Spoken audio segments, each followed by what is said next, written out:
Hi, hello everybody. Hi, hi. Good to be here. Happy summer solstice. Hey, right? Oh, I'm so excited. I'm so excited for summer, and I'm so excited for this. I'm so excited for this Facebook Live, and thank you for the questions that you submitted. Um, I'm excited to get started. So let's jump right in. I want to be sure that we get the questions answered. Plus, I'm sharing with you my top 3 tips for how to create boundaries so that you can get more time for you, for what you want, and do it without the guilt. Like, create the boundaries without the guilt, because I know it's a thing that a lot of us struggle with. And I thought today would be a great day to talk about that, because it's the first day of summer, sidetracked and derailed by kind of other people's agendas and other people's asks and other people's requests on your time and your energy. Okay, so I'm going to share those 3 tips with you. I'm going to teach you some sweet ways to do that in a little bit. But first, this is also Ask Me Anything question time. So this is the where you get to just ask me, whatever kind of is playing on your mind about life, relationships, and I'll pull out my toolkit and help you, okay? My coaching toolkit. So I'm going to answer a question that was submitted, and that question is a fabulous question. It is, how do you have more faith? How do you have faith that things will work out in your favor? Fantastic question. Thank you for asking this. A lot of people struggle with this same question, so I applaud your courage for asking it, and it's going to help a lot of people, right? So faith is like trust is a choice, right? So we all have free will, thankfully, right? So we have the free will to choose to look at our future through the lens of faith and trust that things will and are working out for us, or we have the free will to choose to look at our future through the lens of fear. So it always comes down to those 2 choices, right? Faith or fear, right? So honestly, unfortunately, our propensity is to look at it through the lens of fear, right? And so there's like a couple of reasons for that. And it's not like there's nothing faulty or wrong with anybody. It's just the way that, for one, we're conditioned, right? So we're conditioned in a fear-based society to be fearful, to look for the threat. We're taught to be afraid. We're taught to be wary. We're taught to be cautious. We're taught not to get our hopes too high, right? We're taught to wait for the other shoe to drop, right? And we've all also experienced like painful things that make us want to try to anticipate them or see them coming, so we can kind of prepare ourselves and not be so devastated, right, when things don't work out the way we hoped or the way we anticipated. So we're often afraid to have faith, right? We're afraid to believe that things will work out in our favor. All right, so that's one reason. The second reason is there's a part of our brain that's function is to keep the body, the organism, us, alive, right? So that part of the brain is like always on the alert, right? It's always looking for things that could be possible threats, possible dangers, right? It's the fight or flight center. It's the fear brain. It's the most primal part of our brain.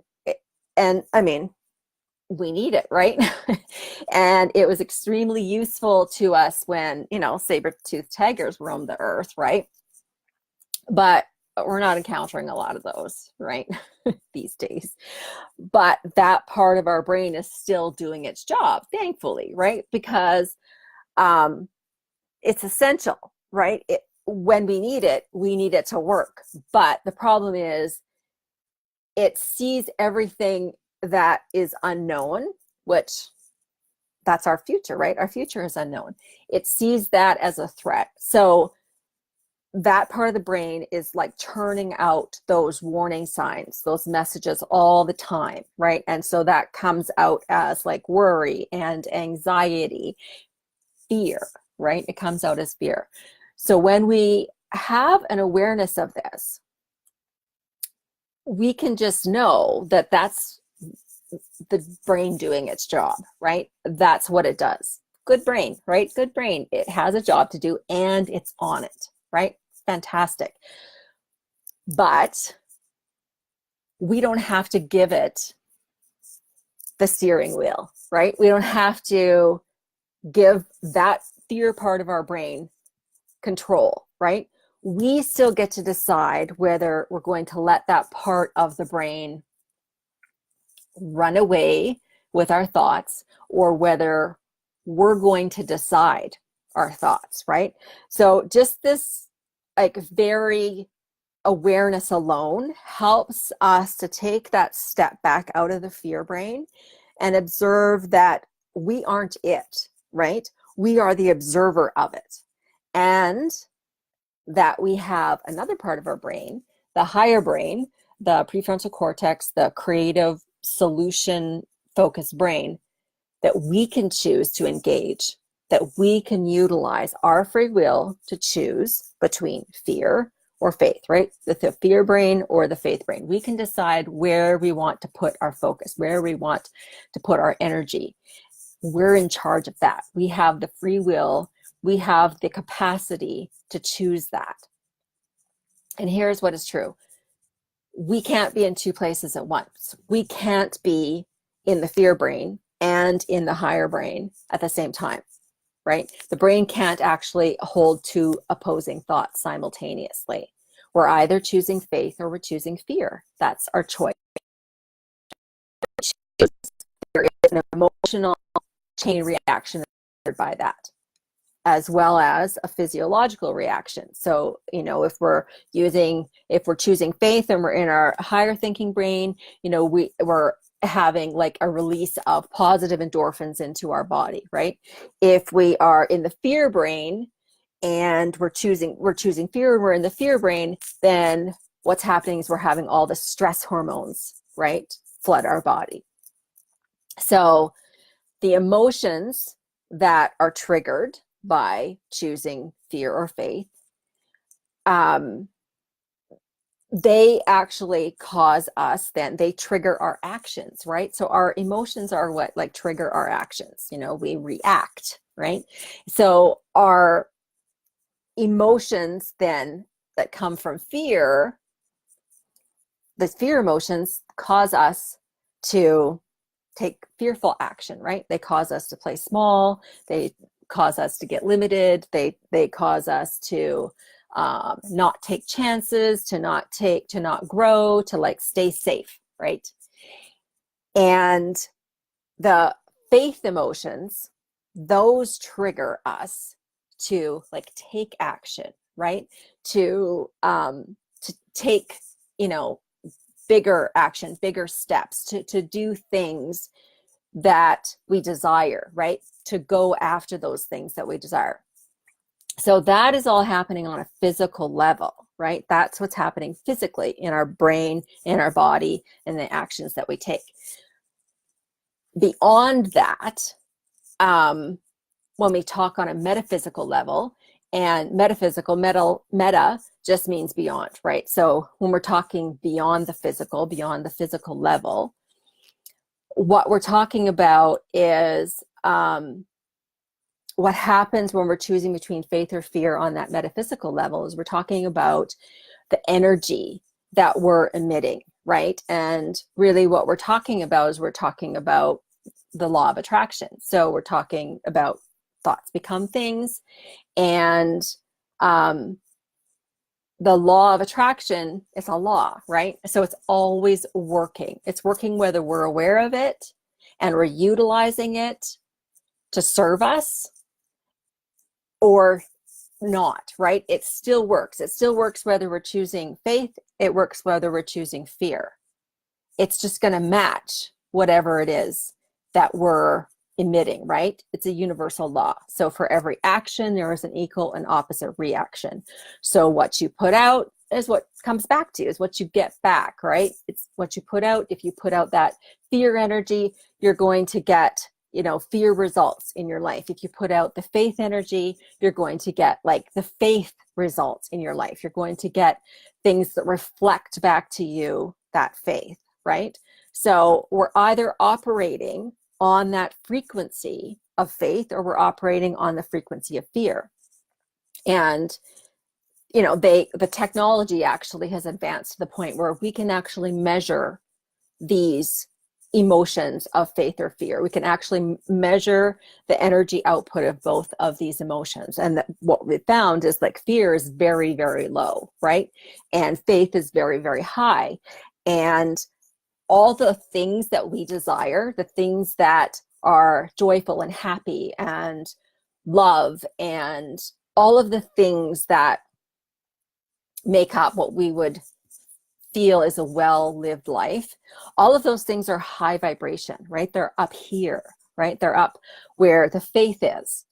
And the things that are not positive, not desirable, the things that are painful, that are hard, they're all down here at the fear level, right? So when we're making that decision, when we're utilizing our free will and we're recognizing that, you know what, I make the choice. I decide which part of my brain I'm going to allow to be engaged. And I'm going to decide where my energy is at, where my emotions are at. Then that's what you're going to attract. You're going to attract either the things at the faith level, faith frequency, or things at the fear frequency, right? It always, the law of attraction is always working. It's a universal law. It's like gravity, right? Gravity is always working, right? And so is the law of attraction. It's always working. You know, like energy attracts like energy. For every action, there is an equal and greater reaction. Those are universal laws. They're always working. When we use them to our advantage is when we start to see the positive results we want.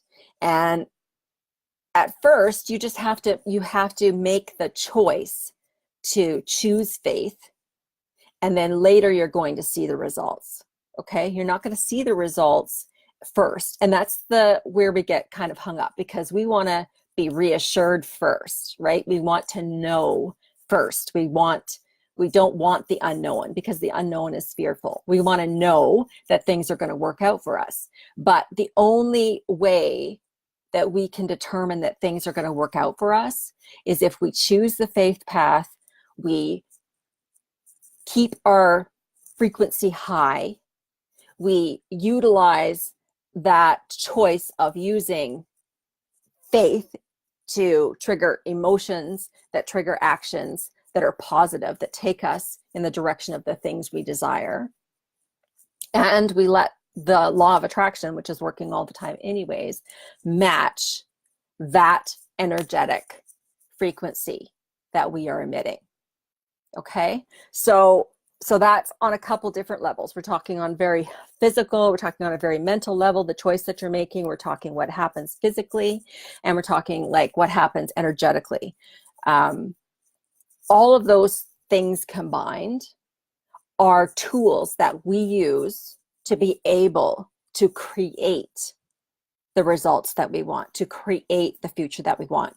So we're not actually in that place where we are wondering, is it going to work out? Do I have to be fearful? How is it going to work out for me? Because we're actually in the driver's seat, right? We're using our own mind, we're using our our own emotions, or we're using our own frequency, which are determined by our emotions, and utilizing the universal laws to our advantage. to create the desired results we want. Okay, so that's a kind of a encapsulated kind of really short answer in a really long way to that question. But I hope that that helps you to just feel like you aren't powerless to your future, that you actually have choice in deciding whether you choose faith or fear. And when you choose faith, then that is going to propel you down a path that things are going to be in your favor, right? It's when we get sidetracked over to the fear that things start to not become in our favor. Okay? All right. So thank you for that question. I hope that really helped. Okay. So there was also another question about kind of saying yes too quickly, like asking about what do I do when I say yes when I don't really mean yes, right? I say yes when I mean no. And so I'm going to answer that in kind of my 3 tips. But what I wanted to just say about that right now is that when that comes up, right, when that kind of knee-jerk yes happens for you, what we want to start to create for ourselves is space to not give immediate answers to people. Okay, so you want to kind of think through, pre-plan something for yourself that is kind of your commitment to yourself, where it's like, I give myself 12 hours, I give myself 24 hours, I give myself, for something that's short notice, I give myself an hour. I don't give people immediate answers when they're requesting access to my time, access to my energy, an immediate answer. You just that ahead of time, right? You make that decision ahead of time that is not something that you're willing to do. Okay, that you're always going to give yourself that time to make a decision, right? That's just like it's just like a self-respect, self-honoring thing to do, to just make that pact with yourself that I'm not going to give anyone who requests my time or my energy an immediate answer. I'm not going to submit to that knee-jerk reaction. I'm going to say, let me think about it. Let me get back to you. Let me check my schedule. I'll let you know. Create your own response that feels comfortable to you, and just make that decision for yourself that I'm just not going to do that, right? If it's something that's kind of immediate, I'll give myself at least an hour, or I'll give myself 20 minutes, whatever kind of the time frame allows. Or if it's something bigger, I'm going to give myself 24 hours. I'm going to give myself just the opportunity to think about whether this is something that aligns with what I want. Okay. So,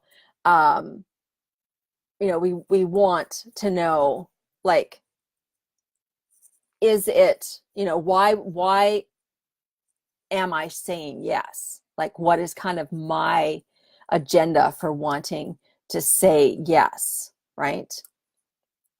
Is there, am I trying to avoid upsetting somebody? Am I trying to get approval or acceptance, or I'm trying to avoid pissing somebody off? What is the reason that I'm doing this knee-jerk yes and making the decision to no longer do that? Okay, so we're going to jump right in now. I'm going to talk about my top 3 tips for creating boundaries so that you can have more time for you and what you want without the guilt, right? So my first tip number 1, is what I call feed your soul. Okay, don't you love that? Like feed your soul. Like already I'm like, yes, it feels good. I want that, right? So what this is claiming, this is establishing a very simple daily morning self-care ritual for yourself that puts you in a positive, centered, intentional, conscious mindset, frame of mind, state of mind, whatever you want to call it. So this could look like affirming your personal affirmations out loud. It could be meditating. It could be yoga. It could be visualizing like the events of your day going smoothly and joyfully, for you, for everybody involved. It could be like journaling with your morning coffee or your morning tea, setting intentions for how you want to feel as you go through your day. It could also look like reading inspiring passages from a favorite book of yours, listening to an uplifting podcast, maybe while you're working out or you're walking the dog. Could be like, listening to your favorite music, like getting down like James Brown, right? Your favorite tunes that kind of make you feel alive, empowered, uplifted.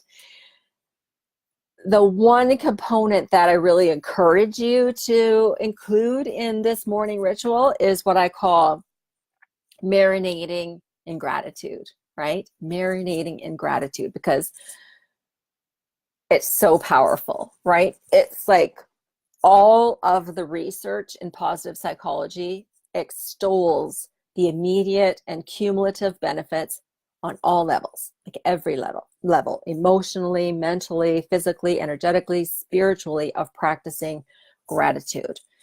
And I mean, you know it yourself, right? When you marinate in the thought of something that you are grateful for, you immediately feel better, right? You immediately feel better in your mind, you feel better in your body, you feel better in your being, right? You just feel better. So it's really entirely up to you, like what your daily morning self-care ritual looks like how you feed your soul, right? Like really put some thought into that. Like what would feel good to you? What would feel like it's actually feeding your soul, nourishing your soul, right?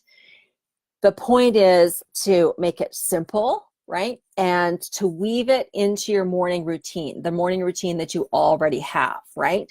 So when you start out, maybe you might want to like conjoin it with something else that you're already doing. Like, we talked about journaling while you're having your morning coffee, or like, listening to something positive while you're walking the dog. So these are things that you already have formed as a habit, right? And if you can conjoin this new ritual with things that you're already doing, it makes it a lot simpler. It makes it a lot more doable, right? And it kind of ensures that you're actually going to do it because you're already doing those other things, right? So it's between you and you, right? It's a commitment that you're making to yourself, right? Which also means that you're the one who's going to benefit the most from it, right? Like there's a ripple effect of it that's going to happen into your life, but really feeding your own soul is really for your own personal benefit, right? It's for your own personal well-being. It's for your own personal nourishment, right?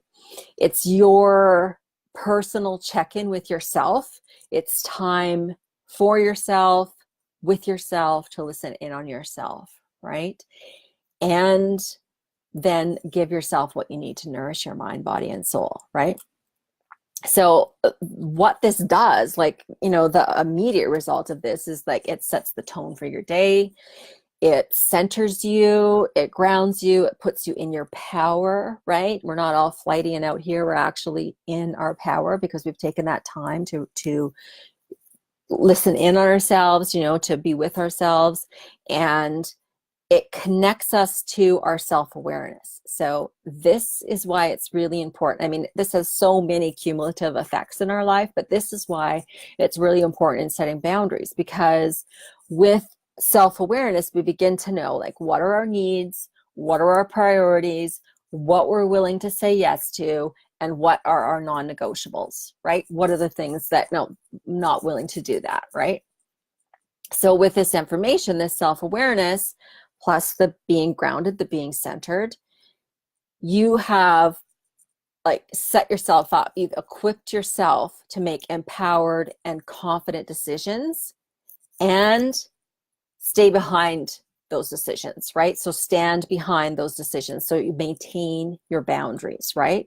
Because we all know that, like, you know, when we're tired, when we're worn down, when we're unclear, it's really hard to make empowering decisions, and it's really hard to maintain boundaries. Like, it's hard to say no, it's hard to have conviction, it's easy to become conflicted and wishy-washy and indecisive, and it's really easy then for other people's agendas to become our agendas, right? It's easy to be influenced by others' needs and intentions when we don't know our own, right? The simple ritual of like feeding your soul in the morning sets you up to be in that positive headspace, centered in yourself with the awareness of your own needs and non-negotiables, which helps you to maintain your boundaries, right? And this will like inform how you go through your day, okay? So this is like one of those tools, one of those things that we do for ourselves that actually has incredible effects on the rest of our life, right? Because it's like an action that actually compounds the joy and the positive results in our life. It's like a simple soul feeding action done daily that actually creates astounding compound effects over time in a lot less time than you think, right? It's one of those self-investments, those investments, that commitment to yourself for yourself that actually pays like really high yields in every area of your life, right? Including creating boundaries. Okay, so you get more time for yourself and what you want. Okay. All right. So tip number 2 is check the guilt. Okay. So I mean, like, check it. Like, it's like we want to like look at it and see what is going on with that. All right. So as generous, compassionate, empathic, kind women, often, you know, a lot of us struggle with people pleasing. And really often hard to say no, in boundaries with people, right? Guilt gets in the way. And I found that really, like, there's 2 reasons for this, right? One is that we're believing that we're responsible for other people's emotions, right? So we're giving in to them, or we're compromising our boundaries to make them feel better so that we can avoid feeling guilty, right? Sound familiar? Right? And then the second reason is we are being manipulated or persuaded to give in or compromise our own boundaries by boundary violators, right? Who are using guilt to get us to abandon our boundaries. All right. So I want to dispel both of these reasons so they're no longer a cause of guilt that causes you to compromise and abandon your own boundaries. Okay. So the first one is recognize you are not responsible for other people's emotions, right? Seems pretty logical, but it's actually something that none of us were ever taught, right? We were never taught that you were allowed to say no and other people are responsible for what they think and consequently feel about that, right? When we understand that emotions are the byproduct, the result of our thoughts, right? We talked about that earlier, that our thoughts determine our emotions, and that the only thinker in anyone's head is the person that's attached to that head, right? So we are the only thinker in our head and someone else is the only thinker in their head. So whatever actions we take, including saying no to maintain our own boundaries, it's their thoughts about our actions that piss them off, right? It's not our actions. It's their thoughts about our actions that make them mad, disappoint them, you know, whatever. They decide their thoughts about our actions. So the person responsible for how they feel is them, right? We're not responsible for their emotions. They are responsible for their emotions because they are deciding what to think about our actions, right? So when you're believing you're responsible for other people's emotions and you're attempting to like manage their emotions through your actions, that's like actually manipulation, right? Right? We think we're being kind and we think we're being considerate, but really we're trying to manage, we're trying to manipulate other people's emotions. We're like literally in their business. We're trying to manage how they feel so that they don't be mad at us and they're not disappointed, right? So that we won't feel guilty, right? So the truth is we're doing a disservice to them and to ourselves by compromising our own boundaries in an attempt to make them feel better and avoid feeling guilt ourselves, right? And it doesn't serve anybody, right? So our energy and our time is much better spent not trying to manage other people's emotions by feeling like we have to compromise our boundaries in order to protect their emotions or to control their emotions, because we're not in control of them anyways, right? So everyone else is in charge of their emotions and we don't have to waste our time or energy trying to manage other people's emotions, right? Okay, so number 2, recognizing the behavior of boundary violators. I get asked about this a lot because unfortunately, there are a lot of people who will infringe on your boundaries, right?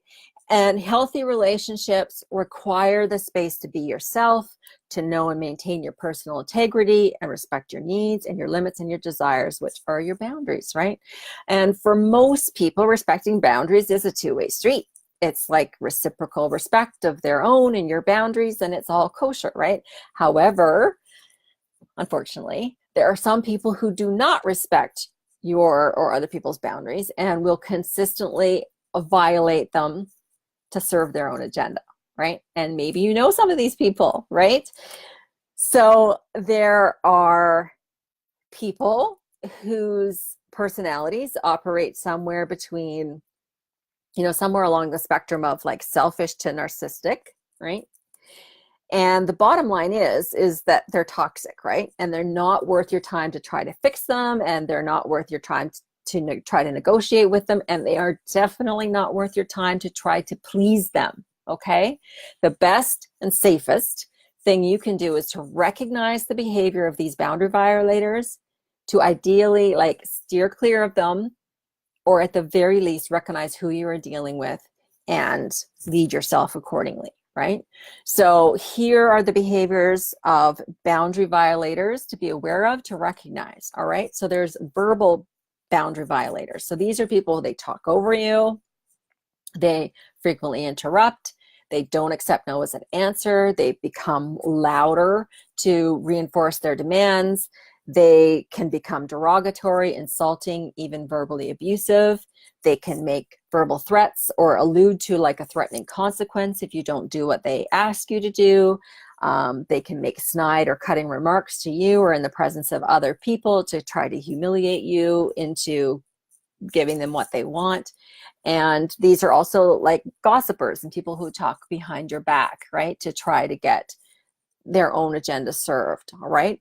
Then there's emotional boundary violators. And these are people who prey on your empathy, right? They manipulate your emotions. They use guilt trips. They will pout. They will try to shame and embarrass you, right? So maybe you're thinking of some people in your life, right? You're thinking of some people that you encounter right now. So as we go through this list, kind of, notice that, because you need to know what you're dealing with, right? There's psychological boundary violators. So these are people who will lie to you, straight-faced, right? They'll ridicule like your thoughts or your beliefs or your needs or your boundaries. And they'll use often like what you've told them in confidence, they'll kind of use that against you. And also they are like, they'll bully you, right? They'll bully you to assure that, to assure you that their thoughts, their beliefs, their needs are actually more superior, more urgent, more important than yours, okay?